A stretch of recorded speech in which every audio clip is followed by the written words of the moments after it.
കഥയെ ആരംഭിക്കുന്നത് Jackson BRICS എന്ന ആർമി റേഞ്ചറെ പരിചയപ്പെടുത്തിക്കൊണ്ടാണ്. മുമ്പ് ആർമിയിലായിരുന്ന അദ്ദേഹം നിലവിലിപ്പോൾ PTSD കൊണ്ട്, അതായത് പോസ്റ്റ് ട്രോമാറ്റിക് സ്ട്രെസ് ഡിസോർഡർ കൊണ്ട് കഷ്ടപ്പെടുകയാണ്. ചെവിയിലൊക്കെ എന്തോ മുഴങ്ങുന്ന പോലെ വലിയ ശബ്ദം കേൾക്കും. യുദ്ധമുഖത്ത് നിന്നേറ്റ ആഘാതം കൊണ്ട് സംഭവിച്ചതായിരുന്നു അത്. അന്ന് രാത്രിയിലും അതുപോലെ ചെവിയിൽ വലിയ ശബ്ദം മുഴങ്ങുന്ന കേട്ട് അസ്വസ്ഥതയോടെ ബ്രിക്സ് എഴുന്നേറ്റു.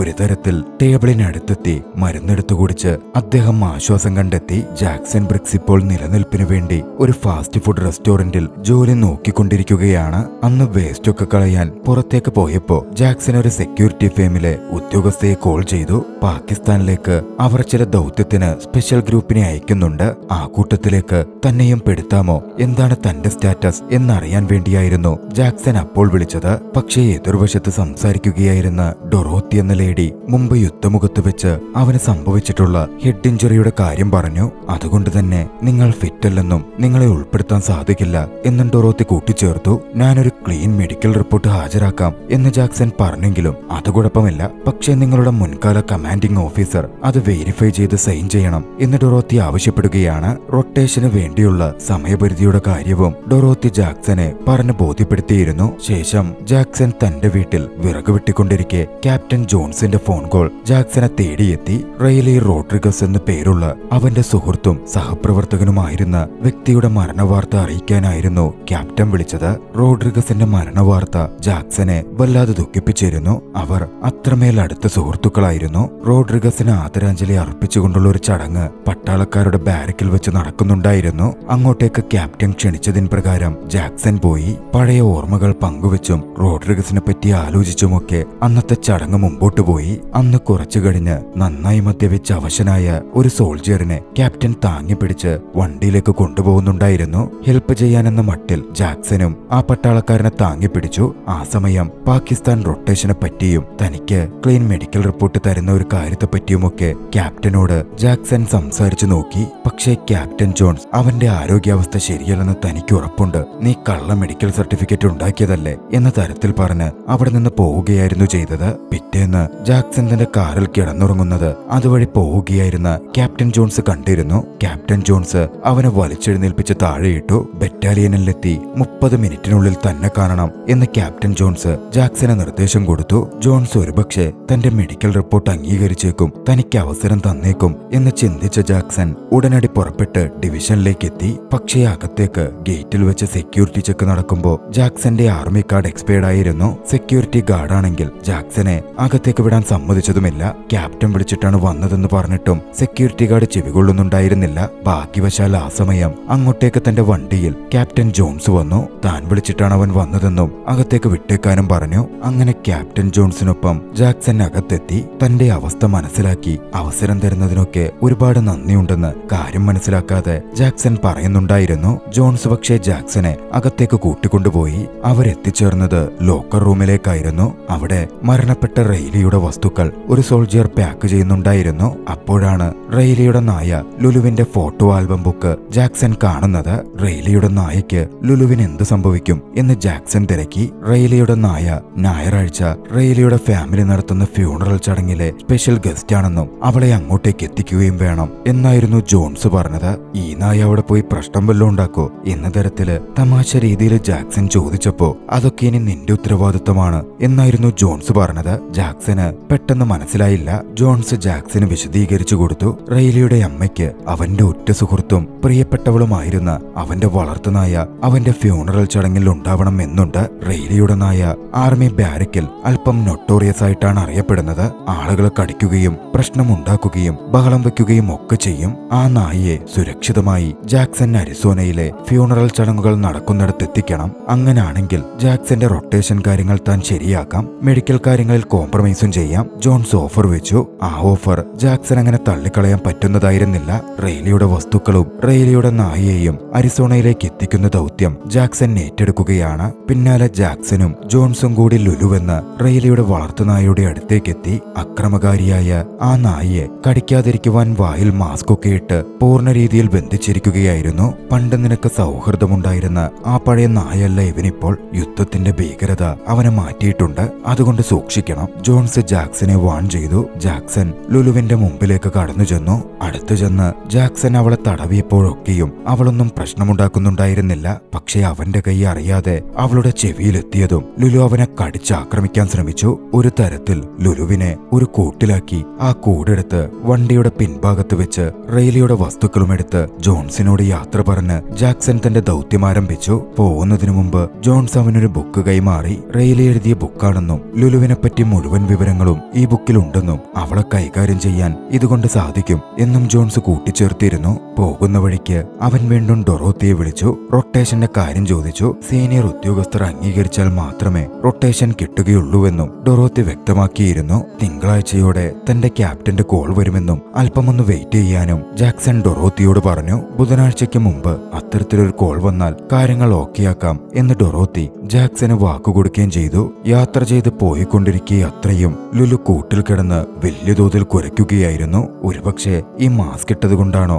ഇവളിങ്ങനെ കുരയ്ക്കുന്നത് എന്ന് ചിന്തിച്ച ജാക്സൺ വണ്ടി ഒതുക്കി അവളുടെ ആ മാസ്ക് ഊരി മാറ്റി. പക്ഷേ മാസ്ക് അങ്ങ് ഊരിയതും ലുലു അവന്റെ മേൽ ചാടി വീഴാനും അഗ്രസീവ് ആവാനും ആരംഭിച്ചു. അതോടെ പെട്ടെന്ന് തന്നെ ജാക്സൺ ആ കൂടടച്ചു. പിന്നീട് യാത്രാമധ്യേ ജാക്സൺ ഒരു ഷൂട്ടിംഗ് ക്ലബിന് മുമ്പിൽ വണ്ടി നിർത്തി. അവിടെ പ്രാക്ടീസ് ചെയ്യാനും കയറി. ജാക്സന് നല്ല ഉന്നമുണ്ടായിരുന്നു. പക്ഷേ കുറച്ച് വെടിയുതിർത്ത് കഴിഞ്ഞതും PTSDയുടെ ഭാഗമായി അവന്റെ ചെവിയിൽ വലിയ തോതിൽ ശബ്ദം മുഴങ്ങാൻ ആരംഭിച്ചു. കാഴ്ചകൾ മങ്ങി. ഇതേ സമയം പുറത്തുണ്ടായിരുന്ന ലുലുവാകട്ടെ ആ വെടിയൊച്ച കേട്ട് വല്ലാതെ പാനിക്കായിരുന്നു. കൂട് തകർത്ത് പുറത്തു വന്ന ലുലു ജാക്സന്റെ കാറിനുള്ളിലെ സീറ്റൊക്കെ കടിച്ചു കീറി. തിരിച്ചു വന്ന ജാക്സൺ കണ്ടത് ആ കാഴ്ചയാണ്. ജാക്സൺ വല്ലാതെ അസ്വസ്ഥനായി. ഒടുവിൽ ഫുഡിനുള്ളിൽ ഒരു മയക്കുമരുന്ന് വെച്ച് അതിട്ടുകൊടുത്തിട്ടായിരുന്നു ലുലുവിനെ അവൻ കൺട്രോൾ ചെയ്തത്. മരുന്നടങ്ങിയ ഫുഡ് കഴിച്ച ലുലു തളർന്നു മയങ്ങിക്കിടന്നു. അതുകൊണ്ട് തന്നെ തുടർന്നുള്ള യാത്രയിൽ ജാക്സന് വേറെ ബുദ്ധിമുട്ട് അനുഭവിക്കേണ്ടി വന്നില്ല. സന്ധ്യയോടെ ജാക്സൺ പോർട്ട്ലാൻഡിയ ക്ലബിലെത്തി. അവിടെ നിന്ന് ഏതെങ്കിലും പെണ്ണുങ്ങളുമായി കമ്പനി അടിച്ച് അവരൊത്ത സമയം ചെലവഴിക്കാൻ ജാക്സൺ ശ്രമിച്ചിരുന്നു. പക്ഷേ ലക്ക് വർക്കൗട്ടായില്ല. ജാക്സൺ ആഗ്രഹിച്ച പോലെ ആരെയും ജാക്സന് കിട്ടിയില്ല. ജാക്സൺ പുറത്തെത്തി ലുലുവിനടുത്ത് അങ്ങനെ നിൽക്കുമ്പോൾ അതുവഴി രണ്ട് സ്ത്രീകൾ വന്നു. ലുലുവിനെ ഇഷ്ടപ്പെട്ടു എന്ന പോലെ സംസാരിച്ച് ജാക്സനോട് ഫ്ലേർട്ട് ചെയ്യാനും അവർ ശ്രമിക്കുന്നുണ്ടായിരുന്നു. ലുലുവിനടുത്തേക്ക് അവർ പോവാൻ ശ്രമിച്ചെങ്കിലും ലുലു എങ്ങനെ പ്രതികരിക്കും എന്ന കാര്യത്തിൽ ഭയവും സംശയവും ഉണ്ടായിരുന്ന ജാക്സൺ അതിന് സമ്മതിച്ചില്ല. ആ രണ്ട് സ്ത്രീകളും കൂടി ജാക്സനെ അന്ന് അവരുടെ വീട്ടിലേക്ക് ക്ഷണിച്ചു. ഡ്രിങ്ക് ചെയ്യാമെന്നും സംസാരിക്കാമെന്നൊക്കെ പറഞ്ഞ് ഫ്ലേർട്ട് ചെയ്തായിരുന്നു ക്ഷണം മുഴുവൻ. ജാക്സനും അതൊരവസരമായി കണ്ടു. അവരുടെ വീട്ടിലേക്ക് ജാക്സൺ എത്തിച്ചേരുകയാണ്. ലുലുവിനെ കാറിൽ പൂട്ടിയിട്ട് അവർക്കൊപ്പം വീട്ടിൽ മദ്യപിച്ചും കിട്ടിയ അവസരം വിനിയോഗിക്കാനുമൊക്കെ ജാക്സൺ ശ്രമിച്ചുകൊണ്ടുവരുന്നു. പെട്ടെന്നാണ് പുറത്ത് കാറിലുണ്ടായിരുന്ന ലുലു വല്ലാതെ കുരയ്ക്കാൻ ആരംഭിച്ചത്. അത് അയൽക്കാരന്റെ ശ്രദ്ധ പിടിച്ചു പറ്റിയിരുന്നു. പുറത്തേക്ക് വന്ന അയൽക്കാരൻ ലുലുവിനെ കാറിൽ പൂട്ടിയിട്ടതുകൊണ്ടാണ് ലുലു കുരയ്ക്കുന്നത് എന്ന് കരുതി ലുലുവിനെ പുറത്തു കടത്താൻ ശ്രമം നടത്തി. ഇതേ സമയം ലുലുവിന്റെ കുരച്ചിൽ കേട്ട ജാക്സനും പുറത്തേക്ക് ഇറങ്ങി വന്നിരുന്നു. അയൽക്കാരനെ പറഞ്ഞു മനസ്സിലാക്കാൻ ജാക്സൺ ശ്രമിച്ചെങ്കിലും നായയെ പൂട്ടിയിട്ട് ഉപദ്രവിക്കുകയാണ് എന്ന് പറഞ്ഞ് അയാൾ കല്ലെടുത്ത് കാറിന്റെ ഗ്ലാസ് തകർത്തു. പിന്നെ പറയണ്ടല്ലോ, ലുലു പുറത്തേക്ക് ചാടിയിറങ്ങി. ലുലു പോയത് ആ അയൽക്കാരനെ തന്നെ ആക്രമിക്കാനായിരുന്നു. ഒരു തരത്തിലായിരുന്നു ലുലുവിനെ ജാക്സൺ പിടിച്ചു നിർത്തിയത്. അയൽക്കാരൻ ജീവനും കൊണ്ടോടി. ഈ കാഴ്ചയൊക്കെ പുറത്തു വന്ന് കാണുകയായിരുന്ന ജാക്സനെ വീട്ടിലേക്ക് കൊണ്ടുവന്നിരുന്ന സ്ത്രീകളും അത് കണ്ട് ഭയന്ന് ജാക്സനെ വീട്ടിൽ നിന്ന് പുറത്താക്കി. അതുകൊണ്ട് തന്നെ ജാക്സനും ലുലുവിനും കാറിൽ അന്ന് കഴിഞ്ഞുകൂടേണ്ട വന്നു. പുലർച്ചെയോടെ അവർ വീണ്ടും യാത്ര തുടങ്ങി. കാറിനുള്ളിൽ കിടന്ന് ലുലു ബഹളം കൂട്ടുന്നുണ്ടായിരുന്നു. ഒരു ഘട്ടത്തിൽ തന്നെ കെട്ടിയിരുന്ന തോൽവാറ് പൊട്ടിച്ച ലുലു വണ്ടിയിൽ നിന്ന് പുറത്തേക്ക് എടുത്തു ചാടിയോടി. ലുലു ഓടിയത് നേരെ കാടിനുള്ളിലേക്കായിരുന്നു. ജാക്സൺ കാറ് നിർത്തി ലുലുവിനെ പിടിക്കുവാൻ പിന്നാലെ ഓടിച്ചെന്നു. പക്ഷേ കുറച്ചു പിന്നിട്ടപ്പോ ലുലുവിനെ കാണുന്നേ ഉണ്ടായിരുന്നില്ല. ഈ സമയം നിലത്ത് ചെറിയ ചോരപ്പാടുകൾ ജാക്സൺ ശ്രദ്ധിക്കുന്നുണ്ട്.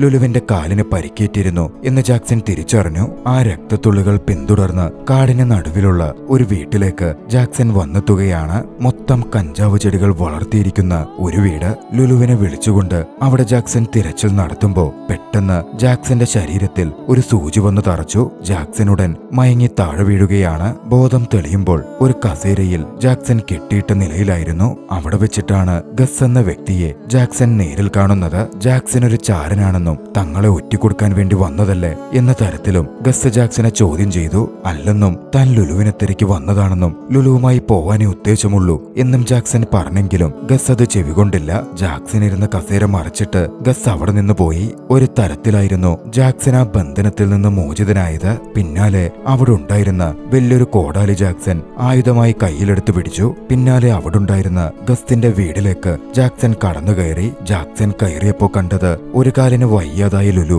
അവിടെ അടങ്ങിയൊതുങ്ങി നിൽക്കുന്നതാണ്. ഒളിഞ്ഞു നോക്കി കണ്ട ആ കാഴ്ച ജാക്സനെ ഞെട്ടിച്ചിരുന്നു.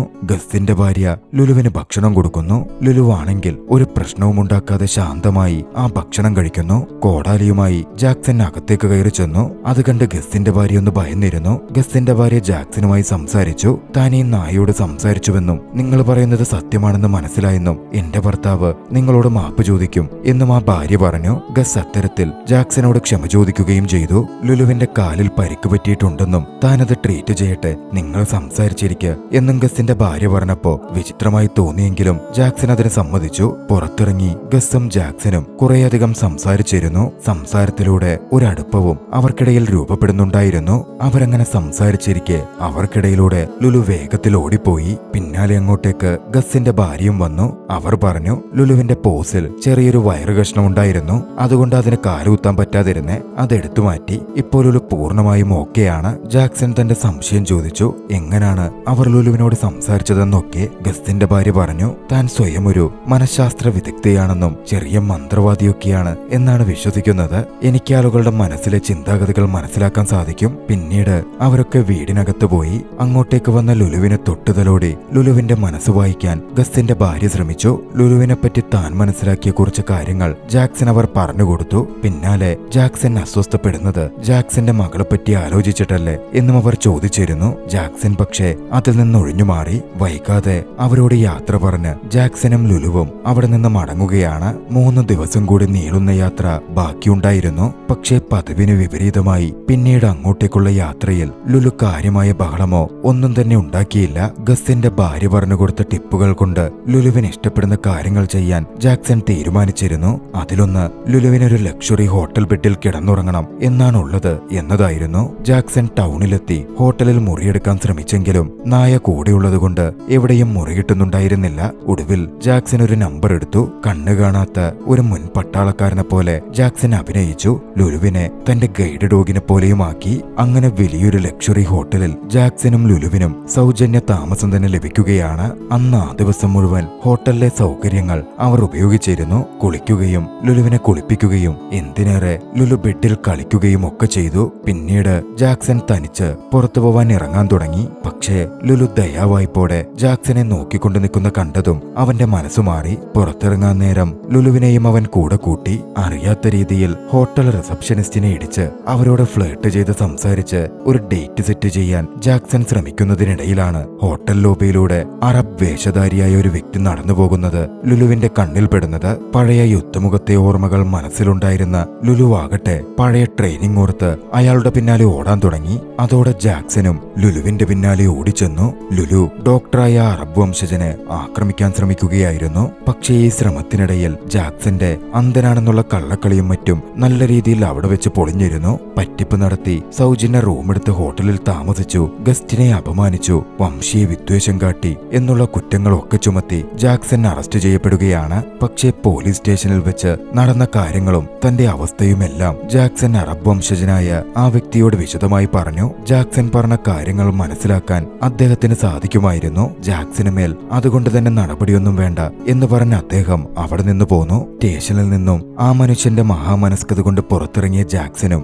ലുലുവും പിന്നീട് അവിടെ നിന്ന് തങ്ങളുടെ യാത്ര തുടരുകയാണ്. തുടർന്നുള്ള യാത്രയിൽ ജാക്സനും ലുലുവും തമ്മിൽ വലിയൊരു ബോണ്ടിംഗ് ഉണ്ടാവുന്നുണ്ടായിരുന്നു. അവരൊന്നിച്ച് ഒരുപാട് സമയം ചിലവഴിച്ചു. പോകുന്ന വഴിയിൽ ലോസ് ആഞ്ചലസിൽ എത്തിയപ്പോ തന്റെ ഭാര്യയുടെ വീട്ടിലേക്ക് ജാക്സൺ ഒന്നു ചെന്നു. മകൾക്കായി വാങ്ങിയ കളിപ്പാട്ടവും എടുത്തുകൊണ്ടായിരുന്നു അവൻ ചെന്നത്. പക്ഷേ വിചാരിച്ച പോലെ നല്ല രീതിയിൽ ആ വിസിറ്റ് നടന്നില്ല. കൊണ്ടുപോയ കളിപ്പാട്ടം അതുപോലെ ജാക്സന് തിരികെ കൊണ്ടുപോരേണ്ട വന്നു. പട്ടാളത്തിലെ ജോലിഭാരം കൊണ്ടും PTSD കൊണ്ടുമൊക്കെ ജാക്സൺ കുറേയധികം പ്രശ്നങ്ങൾ നേരിട്ടിരുന്നു. അത് അവന്റെ കുടുംബജീവിതത്തെയും ബാധിച്ചു. അതുകൊണ്ട് തന്നെ തന്റെ ഭാര്യയും മകളുമായും അകന്നായിരുന്നു ജാക്സൺ കഴിഞ്ഞിരുന്നതും. അന്ന് അവിടെ നിന്ന് പോന്ന ജാക്സൺ നേരെ പോയത് നോവ എന്ന മുൻകാല ആർമി റേഞ്ചറുടെ വീട്ടിലേക്കായിരുന്നു. ലുലുവിന്റെ ബ്രദറിനെ അദ്ദേഹം അഡോപ്റ്റ് ചെയ്ത് വളർത്തുന്നുണ്ട്. ന്യൂക്ക് എന്നായിരുന്നു ആ നായയുടെ പേര്. ന്യൂക്കിനെ കണ്ടാൽ ലുലുവിനൊരു ആശ്വാസം കിട്ടിയാലോ എന്ന് ചിന്തിച്ചായിരുന്നു ലുലുവിന്റെ ബുക്കിൽ നിന്നും ആ വിവരങ്ങൾ മനസ്സിലാക്കിയ ജാക്സൺ അവളെ അങ്ങോട്ടേക്ക് കൊണ്ടുവന്നത്.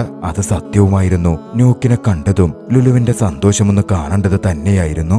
മാത്രമല്ല നോവയുടെ മാസ്റ്ററുടെ അടുത്ത് ലുലു വല്ലാതെ സൗഹൃദം പ്രകടിപ്പിക്കുകയും കെട്ടിപ്പിടിക്കുകയും ഒക്കെ ചെയ്യുന്നുണ്ട്. പറയുന്നുണ്ടായിരുന്നു. അന്ന് കുറെ സമയം പിന്നിട്ട് ലുലുവുമായി ജാക്സൺ മടങ്ങാനിറങ്ങുകയാണ്. ആ സമയമാണ് ഒരു കാര്യം മനസ്സിലാവുന്നത്. ജാക്സന്റെ കാറിൽ ആരോ കടന്നുകയറി മോഷണം നടത്തിയിരിക്കുന്നു. ജാക്സന്റെ മരുന്നുകളും റെയിലയുടെ യൂണിഫോം അടക്കവും ഒക്കെ മോഷ്ടിക്കപ്പെട്ടിട്ടുണ്ട്. പക്ഷേ നോഹ ജാക്സനെ ആശ്വസിപ്പിച്ചു. വണ്ടിയിലുണ്ടായിരുന്ന ടാഗ് മണത്ത് ലുലുവിനെ കൊണ്ടുതന്നെ അത് മോഷ്ടിച്ചു കൊണ്ടുപോയ ആളുടെ ഇടം നോഹയും ജാക്സനും തേടിത്തിരഞ്ഞു. അവർ എത്തിച്ചേർന്നത് വീടില്ലാത്തവരുടെ ഒരു അണ്ടർഗ്രൗണ്ട് ഷെൽട്ടറിലായിരുന്നു. അവിടുത്തെ ഒരു ടെന്റിൽ നിന്ന് ലുലു സാധനങ്ങൾ കണ്ടെടുത്തു. ആർമി യൂണിഫോം ഒക്കെ ധരിച്ച് അത് മോഷ്ടിച്ച വ്യക്തി അവരെ എതിരിടാൻ വന്നെങ്കിലും അയാളെ കീഴ്പ്പെടുത്തി റെയിലയുടെ ആർമി യൂണിഫോം അടക്കം വീണ്ടെടുത്ത് സാധനങ്ങളും വീണ്ടെടുത്ത് അവർ തിരികെ പോന്നു. വൈകാതെ ജാക്സനും ലുലുവും അവരുടെ യാത്ര വീണ്ടും തുടർന്നു. പോകുന്ന വഴിയിൽ ജാക്സൺ ലുലുവിനോട് സംസാരിക്കുന്നുണ്ടായിരുന്നു. ഫ്യൂണറൽ ചടങ്ങുകൾക്ക് ആദരാഞ്ജലി അർപ്പിക്കുമ്പോൾ വെടിയൊച്ചകളൊക്കെ മുഴങ്ങുമെന്നും അത് കേട്ട് പേടിക്കരുത് എന്നൊക്കെ ജാക്സൺ ലുലുവിനോട് പറഞ്ഞു. ഈ സമയം ശക്തമായ മഴ പെയ്യാൻ ആരംഭിച്ചിരുന്നു. നിർഭാഗ്യവശാൽ അവരുടെ വണ്ടിയും കംപ്ലൈന്റ് ആയി. ഒറ്റപ്പെട്ടൊരു പ്രദേശമായിരുന്നു അത്.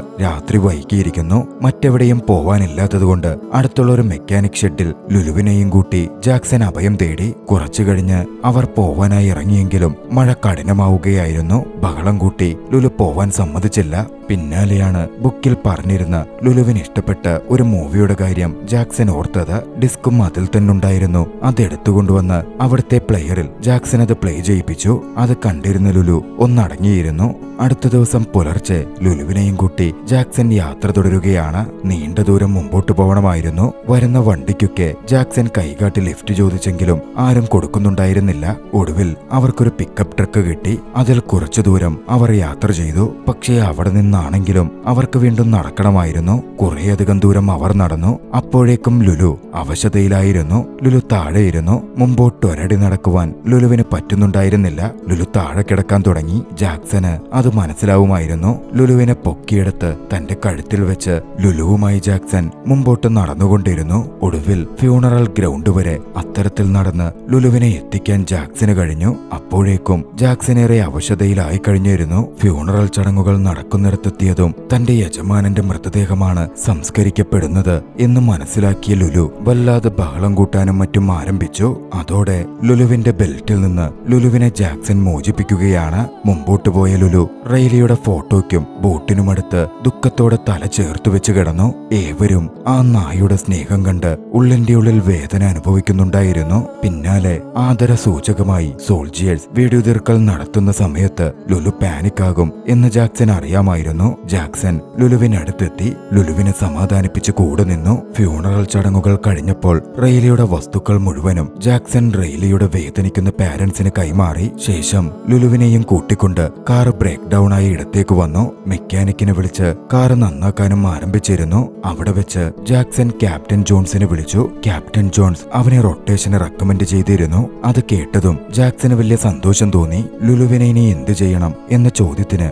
ലുലുവിനെ ഒന്നുകിൽ നീ തന്നെ ടേക്ക് കെയർ ചെയ്യണം, അല്ലെങ്കിൽ ദയാവധത്തിന് വിധേയമാക്കുവാൻ ആർമി ക്വാർട്ടേഴ്സിലേക്ക് എത്തിക്കണം എന്നതായിരുന്നു ജോൺസിന്റെ നിർദ്ദേശം. ലുലു ഇപ്പോ ഓക്കെയാണ്, പഴയ പോലെ പ്രശ്നമൊന്നും ഉണ്ടാക്കുന്നില്ല, ദയാവധത്തിന്റെ ആവശ്യമൊന്നുമില്ല എന്ന് ജാക്സൺ പറഞ്ഞു നോക്കിയെങ്കിലും ജോൺസ് അതൊന്നും ചെവികൊള്ളാൻ തയ്യാറായിരുന്നില്ല. ലുലുവിനെ ദയാവധത്തിന് വിട്ടുകൊടുക്കാൻ അവനും മനസ്സുണ്ടായിരുന്നില്ല. അതുകൊണ്ട് തന്നെ ഒഴിഞ്ഞ ഒരു പ്രദേശത്ത് കൊണ്ടുപോയി ലുലുവിനോട് ഓടി രക്ഷപ്പെട്ടു പൊക്കോ എന്നൊക്കെ ജാക്സൺ പറഞ്ഞെങ്കിലും ലുലു ഓടി മാറിയതേയില്ല. അവന്റെ അടുത്ത് തന്നെ നിന്നു. ലുലുവിന്റെ ബെൽറ്റ് അടക്കം ജാക്സൺ ഊരി മാറ്റിയിട്ടും ജാക്സനെ വിട്ട് ലുലു എങ്ങോട്ടേക്കും പോയതേയില്ല. ലുലുവിനെ എന്തു ചെയ്യണം എന്ന് ജാക്സന് ഒരു പിടുത്തവും കിട്ടുന്നുണ്ടായിരുന്നില്ല. ലുലുവിനെ കൂടെ കൂട്ടൽ തനിക്കൊരു ബാധ്യതയാവുമോ എന്നൊക്കെ ജാക്സൺ ഭയന്നിരുന്നു. തിരികെയുള്ള യാത്രയിൽ അന്ന് രാത്രി അവരൊരു മോട്ടലിൽ തങ്ങി. പക്ഷേ അന്ന് രാത്രി അവന്റെ PTSD വഷളായി ചെവിയിൽ വലിയ ശബ്ദം മുഴങ്ങാൻ തുടങ്ങുകയും അതൊരു അപസ്മാര ലക്ഷണത്തിലേക്ക് പോവാൻ ആരംഭിക്കുകയും ചെയ്യുകയാണ്. കൃത്യസമയത്ത് മരുന്ന് കഴിക്കാൻ പോലും അവന് സാധിക്കുന്നുണ്ടായിരുന്നില്ല. ആ സമയം ദുഃഖത്തോടെ ജാക്സനെ ചേർത്ത് പിടിച്ച് ലുലു ജാക്സന്റെ അടുത്ത് തന്നെ നിന്നിരുന്നു. പക്ഷേ എന്നിരുന്നാലും ഓർഡർ ഉള്ളതാണ്,